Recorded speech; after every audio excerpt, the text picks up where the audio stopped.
अकबर बीरबल की कहानियां भारतीय लोक साहित्य की सबसे अनमोल धरोहरों में से एक हैं। बीरबल की सूझबूझ, हास्य विनोद और न्यायप्रियता आज भी लोगों को प्रेरणा देती है।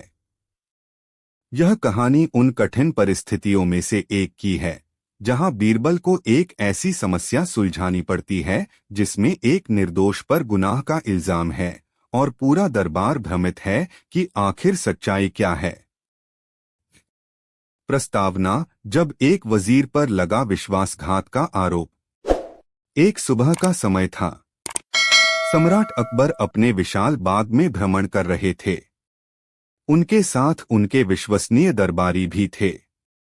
अचानक महल के मुख्य द्वार से एक सैनिक दौड़ता हुआ आया और झुककर बोला, महाराज, एक गंभीर मामला दरबार में प्रस्तुत हुआ है। खजाने से 10,000 स्वर्ण मुद्राएं गायब हैं और गवाहों के अनुसार यह चोरी आपके ही दरबार के मंत्री शमसुद्दीन के द्वारा की गई है। अकबर ठिठक गए। शमसुद्दीन एक पुराना, ईमानदार और योग्य मंत्री था जिसने बरसों तक ईमानदारी से राज्य की सेवा की थी।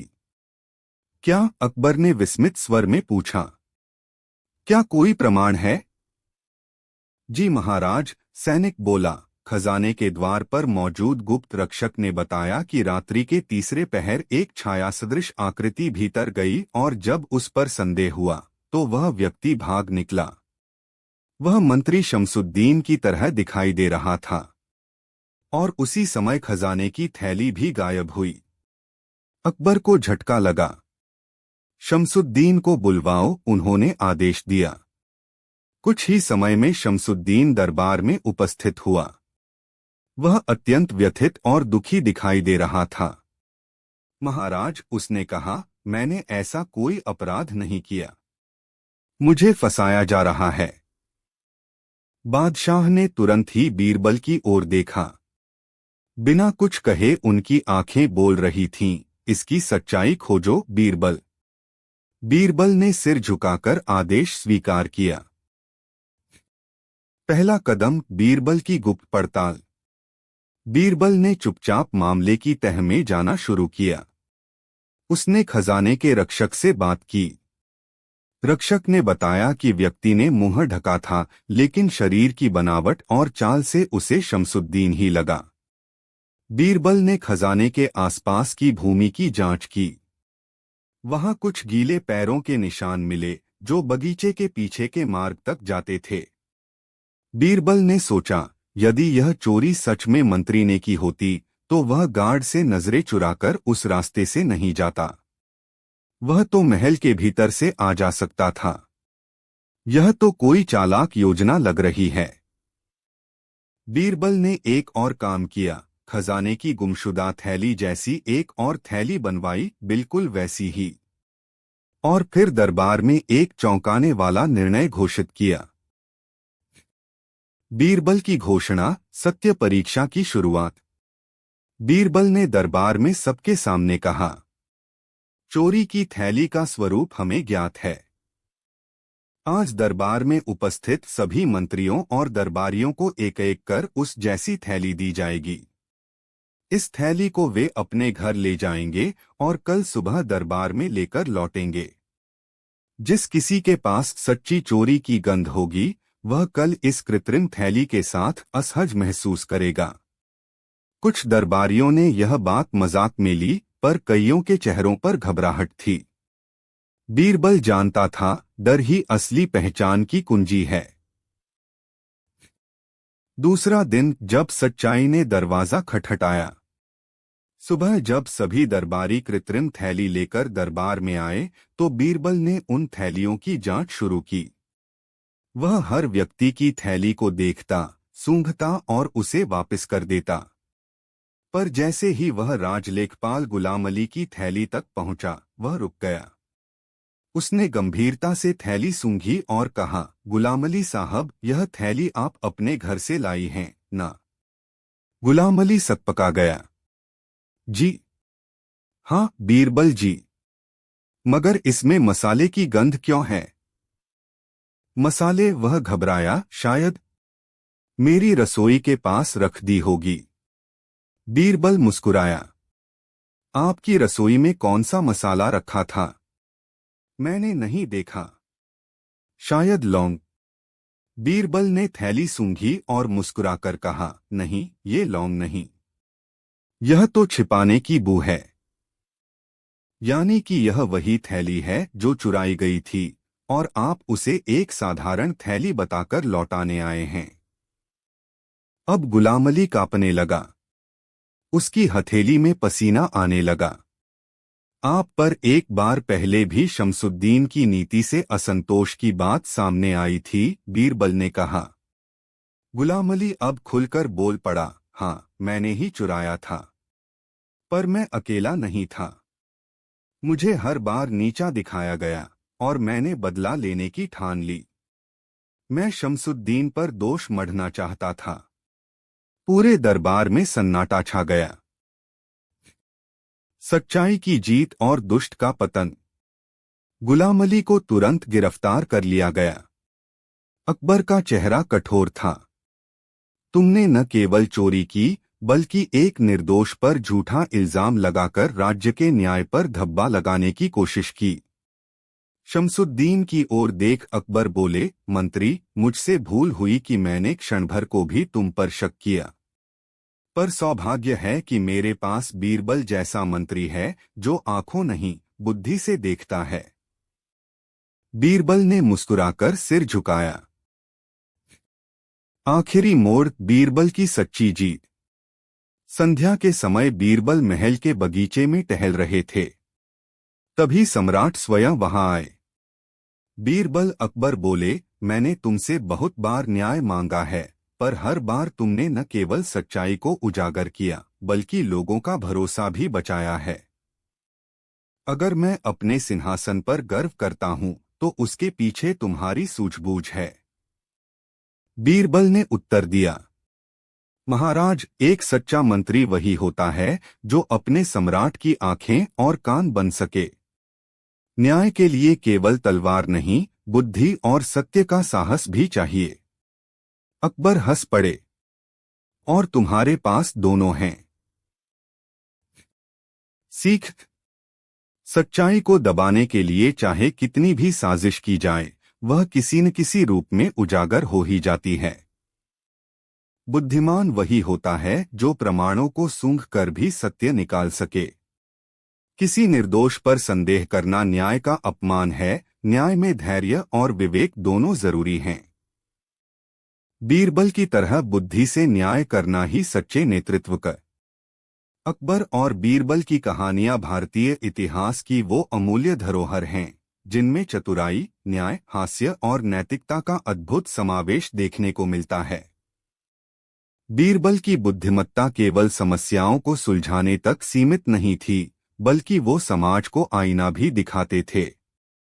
आज की यह कथा बीरबल की नज़र और न्याय एक ऐसे प्रसंग को चित्रित करती है जहां एक गंभीर झूठ को पकड़ने के लिए बीरबल को अपनी गहन दृष्टि, युक्ति और मानवीय समझ का प्रयोग करना पड़ता है। प्रारंभ, एक विचित्र विवाद।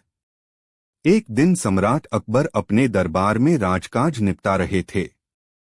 तभी दो व्यक्ति दरबार में उपस्थित हुए। दोनों धनी व्यापारी लग रहे थे।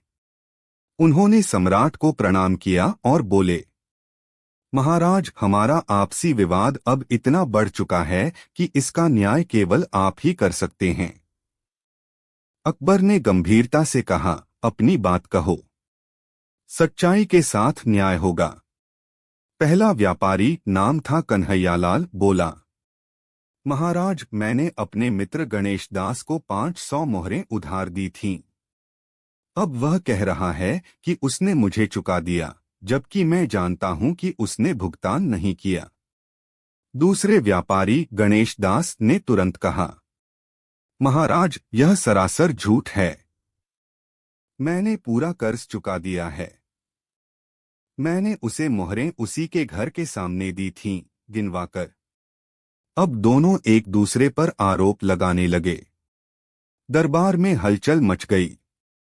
सम्राट अकबर सोच में पड़ गए। अकबर बोले, यह एक अजीब मामला है। न कोई दस्तावेज है, न गवाह। इस स्थिति में निर्णय देना कठिन है।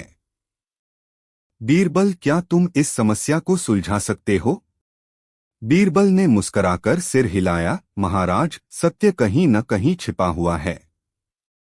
मुझे बस एक दिन का समय दीजिए। पहला कदम, बीरबल की सूक्ष्म योजना।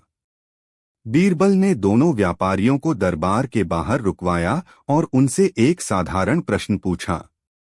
क्या आप दोनों अपने अपने घर जा सकते हैं और उस स्थान को दिखा सकते हैं जहां मोहरों का लेन देन हुआ था? गणेश दास ने कहा, हाँ जरूर। मेरे घर के सामने ही मैंने पैसे दिए थे।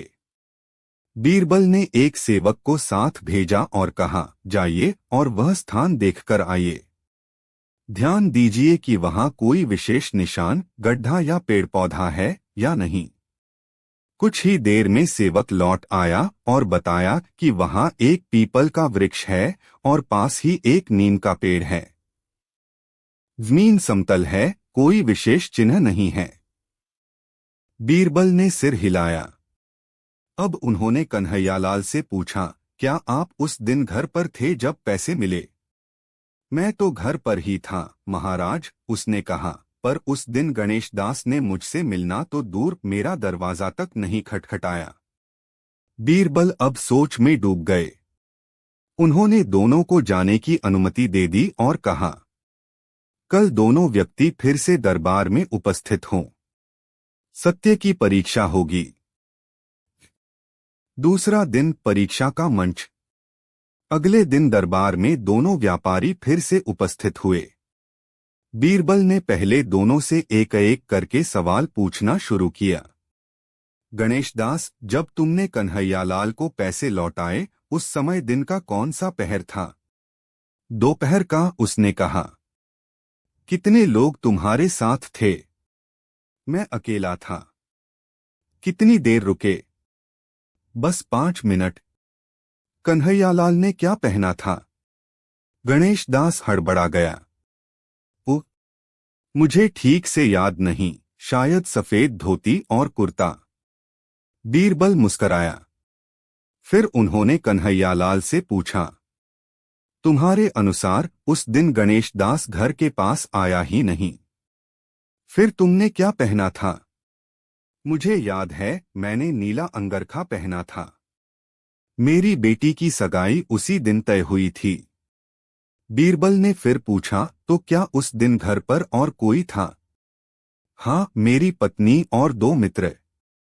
बीरबल ने उसी समय सिपाहियों को भेजा कि वे कन्हैयालाल की बेटी और उसकी मां से पूछताछ करें। गहरी पड़ताल, बीरबल की चाल। इसी बीच बीरबल ने अपनी एक विशेष योजना शुरू की। उन्होंने दोनों व्यापारियों से कहा, हम एक आखिरी परीक्षा करेंगे। मैं दरबार के सामने एक थैली रखूंगा जिसमें 500 नकली मोहरें होंगी। मैं चाहता हूं कि आप दोनों बारी बारी से उसे उठाएं और महसूस करें कि क्या ये वही थैली है जैसी उस दिन लेन देन में प्रयोग की गई थी। पहले गणेश दास आया। उसने थैली उठाई, तोला और कहा, लगभग यही वजन था। बीरबल ने सिर हिलाया। फिर कन्हैयालाल आया। उसने थैली को गौर से देखा और बोला, महाराज, इसमें हल्की सी चांदी की गंध है, जबकि असली थैली पूरी सोने की थी। बीरबल ने सबके सामने कहा, देखिए, जिसने कभी थैली देखी ही नहीं, उसे भी गंध का अंतर मालूम है, जबकि जिसने उसे तोला था, उसे नहीं। अब सब समझने लगे कि गणेश दास कुछ छिपा रहा है। सत्य का उद्घाटन, चतुराई की अंतिम बिसात। बीरबल ने कन्हैयालाल की बेटी और पत्नी की गवाही दरबार में प्रस्तुत करवाई। दोनों ने कहा कि उस दिन घर में ही थे और कोई गणेश दास नामक व्यक्ति मिलने नहीं आया। अब गणेश दास से पूछा गया, क्या तुमने दरवाजा खटखटाया था? जी हाँ। परंतु अंदर बैठे तीनों व्यक्तियों को इसकी कोई जानकारी नहीं। ऐसा कैसे? अब गणेश दास के चेहरे पर पसीना झलकने लगा। बीरबल ने धीरे से मुस्कराते हुए कहा, गणेश दास, झूठ अधिक समय तक नहीं छुप सकता। यदि तुमने वास्तव में पैसे लौटाए होते तो तुम्हें उस दिन की छोटी छोटी बातें याद होती, कन्हैयालाल के कपड़े, घर के दृश्य, वह थैली। लेकिन तुम्हारी हर बात बनावटी है। गणेश दास अब कांपने लगा। मैं गलत था। मुझे व्यापार में नुकसान हुआ था। मैं पैसे लौटाना चाहता था, पर परिस्थिति ने मजबूर कर दिया। अब दरबार में सन्नाटा छा गया। न्याय की घोषणा, सम्राट की वाणी। सम्राट अकबर ने कठोर स्वर में कहा, झूठ बोलकर तुमने न केवल अपने मित्र को बदनाम किया, बल्कि राज्य के न्याय तंत्र को भी लज्जित किया। तुम्हें जुर्माना भरना होगा और कन्हैयालाल की प्रतिष्ठा बहाल की जाएगी। उन्होंने बीरबल की ओर देखकर कहा, बीरबल, तुमने एक बार फिर सिद्ध किया कि आंखों से नहीं, परख बुद्धि से होती है। जब साक्ष्य न हो तब तर्क और मनोविज्ञान ही सत्य का द्वार खोलते हैं। बीरबल ने हाथ जोड़कर कहा, महाराज, सच्चाई स्वयं बोलती है, बस हमें उसे सुनने की समझ होनी चाहिए। उपसंहार, एक नई शुरुआत। कन्हैयालाल की प्रतिष्ठा पूरे नगर में बहाल की गई। सम्राट ने उसे पुरस्कार में 100 स्वर्ण मुद्राएं दी। गणेश दास ने सार्वजनिक रूप से क्षमा मांगी और मित्रता पुनः स्थापित की। इस घटना के बाद सम्राट अकबर ने आदेश दिया कि व्यापारिक विवादों में प्रमाण और गवाह अनिवार्य होंगे और बीरबल को राज्य न्याय गुरु की उपाधि दी गई। सीख, जब सामने साक्ष्य न हो तब व्यक्ति के व्यवहार, उसकी याददाश्त और प्रतिक्रिया से सत्य को पहचाना जा सकता है। किसी के चरित्र पर शक करना आसान है, पर न्याय देना कठिन। न्याय केवल कानून से नहीं, बल्कि तर्क, संवेदनशीलता और बुद्धि से भी होता है। बीरबल की तरह सोचने से हम हर कठिन समस्या को हल कर सकते हैं। अकबर और बीरबल की कहानियां भारतीय लोक कथाओं का एक अमूल्य खजाना हैं, जिनमें बुद्धिमत्ता, न्याय, हास्य और मानवीय मूल्यों की अद्भुत झलक मिलती है। इस विस्तृत कहानी में हम एक ऐसी घटना का वर्णन करेंगे जिसमें बीरबल को अपनी न्याय बुद्धि, नैतिकता और धैर्य के बल पर न केवल दरबार की एक कठिन चुनौती को हल करना पड़ा, बल्कि बादशाह अकबर द्वारा रची गई एक गुप्त परीक्षा में भी सफल होकर उन्होंने फिर से सिद्ध किया कि वह सम्राट के सबसे योग्य मंत्री हैं। प्रारंभ, एक विचित्र मुकदमा। एक दिन बादशाह अकबर का दरबार सजा हुआ था। बीरबल, तानसेन, मुनिम खां और अन्य दरबारी अपनी अपनी जगहों पर बैठे थे। तभी दो ग्रामीण लोग दरबार में एक अजीब मुकदमे को लेकर उपस्थित हुए। वे दोनों आपस में जोर जोर से बहस कर रहे थे। बादशाह ने दोनों को शांत कराते हुए पूछा, क्या मामला है? पहले व्यक्ति ने कहा, जहांपनाह, मेरा नाम हरिराम है और यह व्यक्ति मेरा पड़ोसी है, दयाराम। पिछले हफ्ते मैंने अपने घर के आंगन में एक कुआं खुदवाया। खुदाई करते समय मुझे मिट्टी में दबा हुआ एक बड़ा संदूक मिला। उस संदूक में सोने के सिक्के, बहुमूल्य रत्न और एक पुराना दस्तावेज था। यह देखकर मैं चकित रह गया। यह खजाना न तो मेरा था, न ही मेरे पुरखों का। दयाराम ने बात आगे बढ़ाई, जहांपनाह, हरिराम ईमानदार व्यक्ति है। वह यह खजाना लेकर मेरे पास आया क्योंकि वह जगह पहले मेरे दादा की थी। पर मैंने इनकार कर दिया। मैं कहता हूं कि जो चीज उसने खुदाई में पाई है, वह अब उसी की होनी चाहिए। हरिराम बोला, लेकिन मैंने मेहनत करके खुदाई की थी। अगर यह जमीन मेरी नहीं थी, तो इस खजाने पर मेरा भी कोई हक नहीं। मैं यह खजाना सम्राट को सौंप देना चाहता हूं ताकि वह तय करें कि इसका मालिक कौन है। अकबर चकित रह गए। आमतौर पर लोग खजाने के लिए लड़ते हैं, और यहाँ दोनों व्यक्ति एक दूसरे को खजाना देना चाहते हैं। यह तो न्याय का एक अनूठा मामला था। बीरबल की न्यायिक परीक्षा। बादशाह अकबर ने बीरबल की ओर देखा और कहा, बीरबल, तुम्हारे सामने एक अजीब समस्या है। बताओ, यह खजाना किसका होना चाहिए? बीरबल मुस्कुराए और बोले, जहांपनाह, यह मामला केवल संपत्ति का नहीं बल्कि नैतिकता का भी है। हमें पहले यह जानना होगा कि वह जमीन कानूनी तौर पर किसकी है। फिर यह देखना होगा कि उस खजाने की खोज कैसे हुई। इसके साथ ही इन दोनों की ईमानदारी को भी ध्यान में रखना होगा। बीरबल ने एक दिन का समय मांगा और फिर नगर के पटवारी, पुरातत्वविद और गांव के बुजुर्गों को बुलाकर जांच शुरू करवाई। जांच में पता चला कि वह जमीन अब हरिराम के नाम पर थी, परंतु 20 साल पहले यह दयाराम के दादा की थी।